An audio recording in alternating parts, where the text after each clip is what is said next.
I came to this town to disappear. Instead, I found a missing girl, a debt to pay, and a war I never asked for.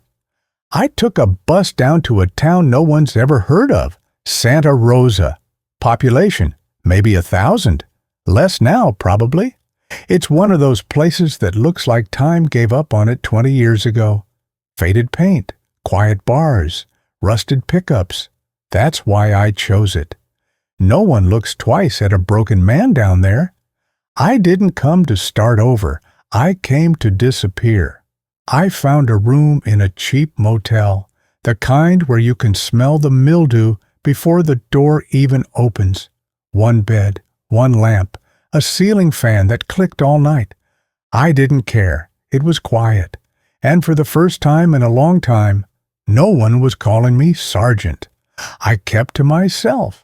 Got a job fixing cars at a garage on the edge of town.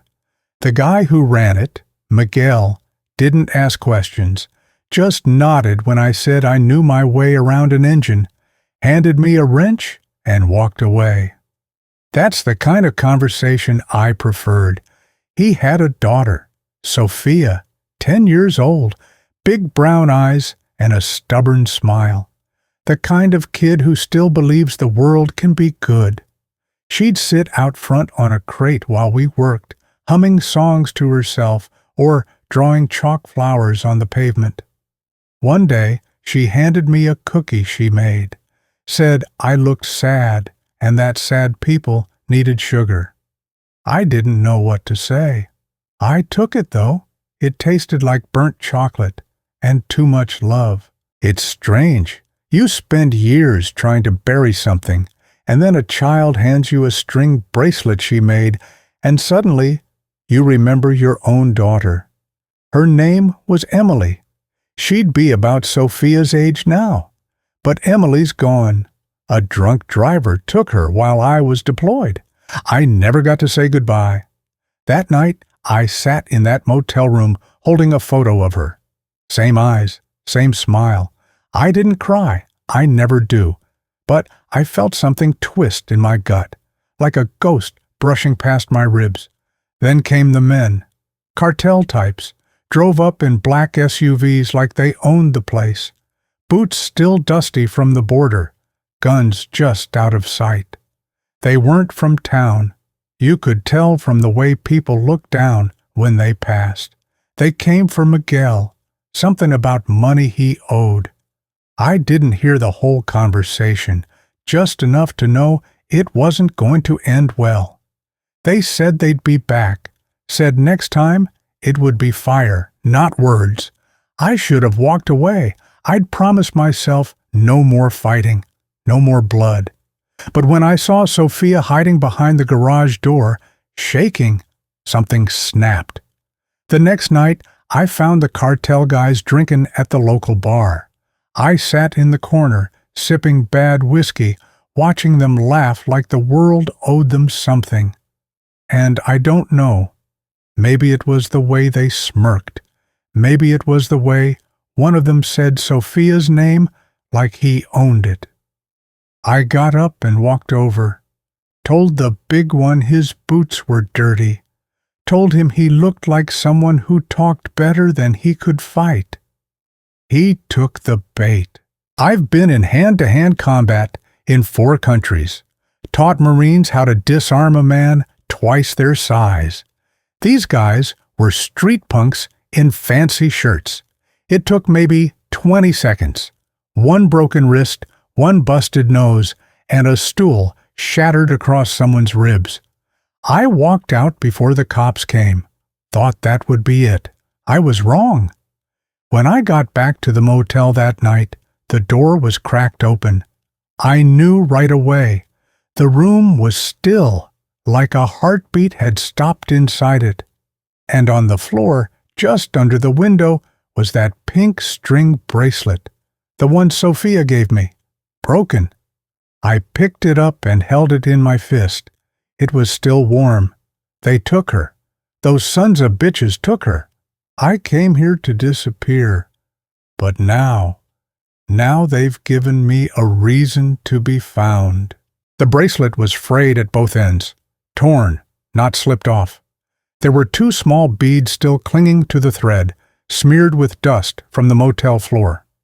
Sophia's name had been written on a wooden charm in marker, the letters fading now. S-O-F-I-A. I stood there for a long time, still, silent, listening to nothing, and then I started to move. The first thing I did was check the front desk, but the kid behind the counter didn't see anything. No cameras, no plate numbers, just a lazy shrug and a half-empty bottle of soda. I checked Miguel's house, but no one answered. The lights were off. I knocked until my knuckles ached. I knew I couldn't go to the police. Not here. Not in a town where cartel money bought silence faster than a badge ever could. I still had connections. A few old brothers in arms who owed me favors, or at least remembered that I'd once pulled them out of hell with only a pistol and a radio. I made a call, left a message. Simple. Need info, girl taken, Cartel, Santa Rosa area. We'll explain later.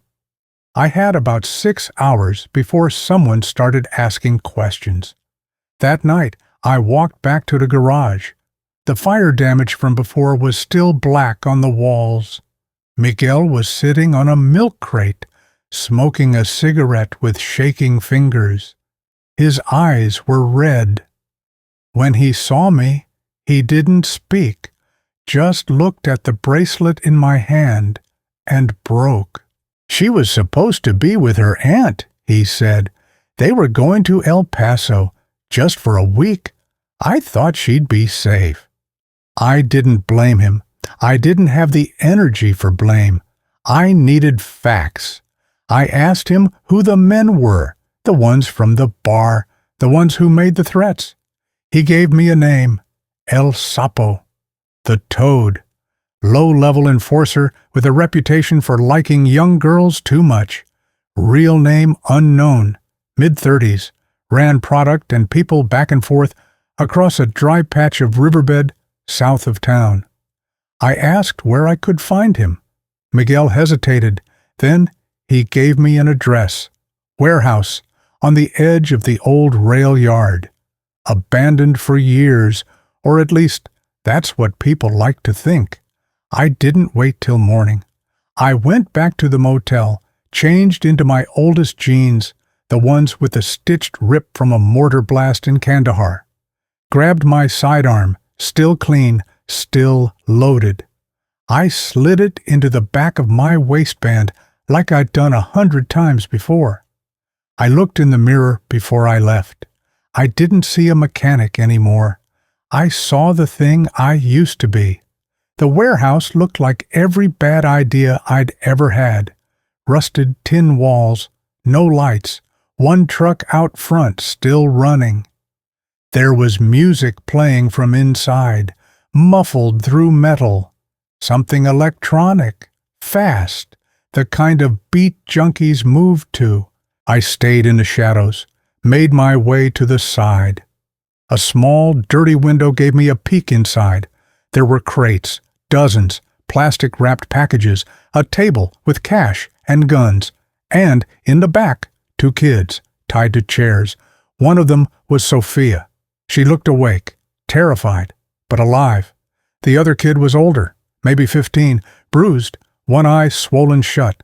I counted 4 men, 2 at the table, 1 near the door, 1 pacing, no sign of El Sapo. I waited, watched, memorized. I didn't have backup, no radio, no team, no air support. Didn't matter. I circled around to the back where a storm drain had eroded a gap in the fence. I slipped through. The back wall had a service door, chained, padlocked. I pulled a crowbar from under my shirt. Old habit. Jammed it between the lock and frame. 1 good grunt and it gave with a pop. No one heard. They were too busy arguing. I crept inside. The smell hit first. Sweat, gasoline, old blood. I moved between crates, low and quiet. I was 10 feet from the kids when one of the men turned. He saw me. He opened his mouth. I didn't let him finish. One shot, center mass. He dropped. The others scattered. The one near Sophia ran for the gun table. I shot the light instead. Darkness fell, screams, scrambling.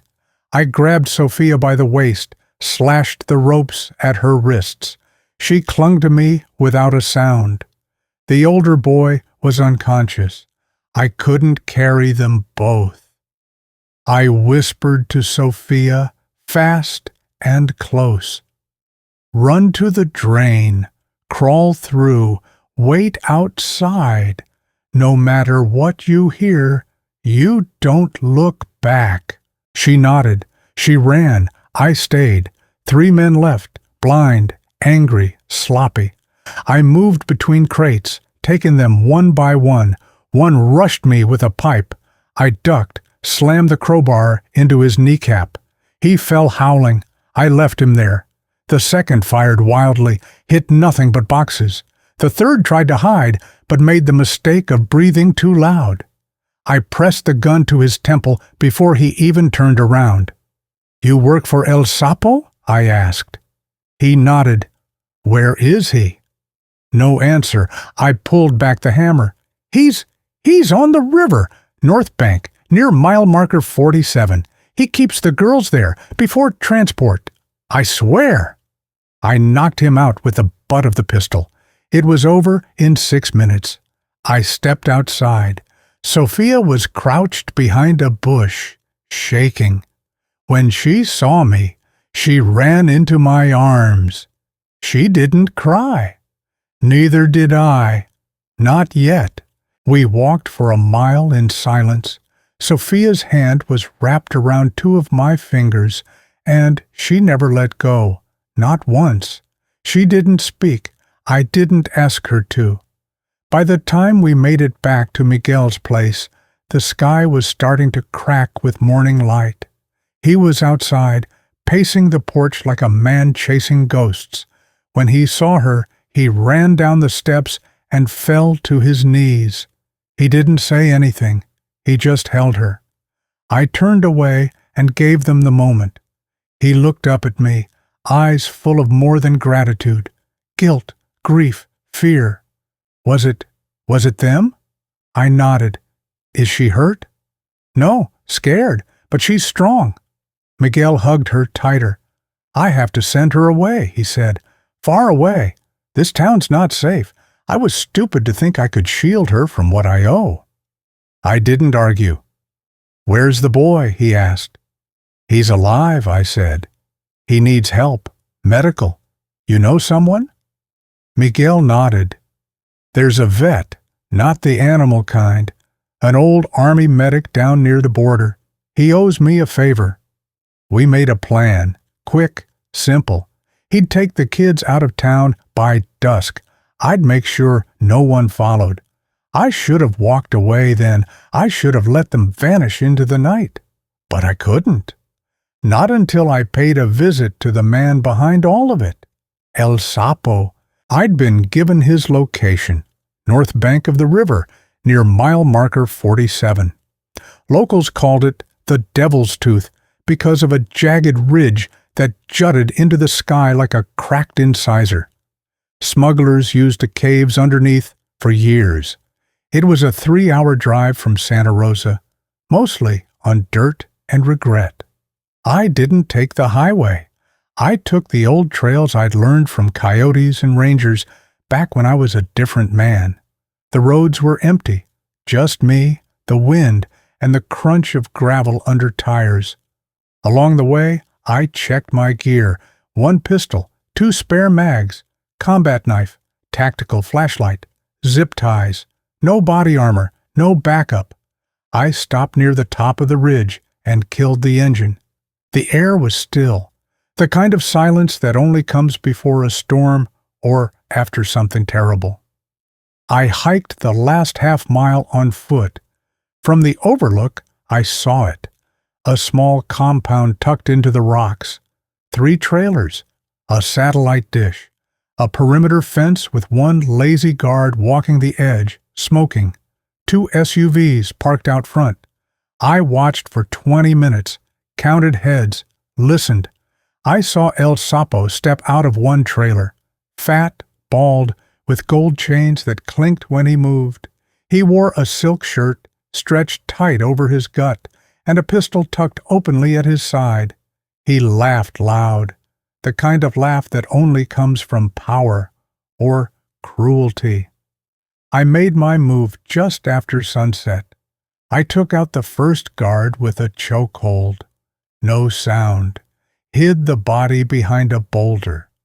The second guard was inside, half asleep, watching a telenovela. He never saw the elbow that knocked him into dreamland. I made my way to the back trailer. Sapo was inside, alone. He had a bottle of something expensive in one hand and a cigar in the other. Music played low on the radio, some sad corrido about a narco saint. I kicked the door open and stepped in. He reached for his gun. Too slow. I slammed him into the wall, hard. The bottle shattered on the floor. He tried to speak, but I didn't give him the chance. I zip-tied his hands, shoved him into a chair. "I'm not police," I said, "so don't waste my time." He stared at me, eyes bulging with rage and confusion. "You know who I am," he spat. "I do? You kill me? 10 more? Take my place." "I don't need 10, I said. "I just need you." He tried to spit at me, so I broke his nose. He screamed, but no one came. The music covered most of it. I pulled a photo from my pocket. Sophia and the boy from the warehouse. "You traffic kids now?" "I move what sells," he muttered, bleeding. I hit him again and again, until his answers got clearer. The names, the routes, the buyers, the bribes, every piece of the operation laid out in a mouthful of blood and broken teeth. I didn't record it. I didn't need to. I wasn't building a case.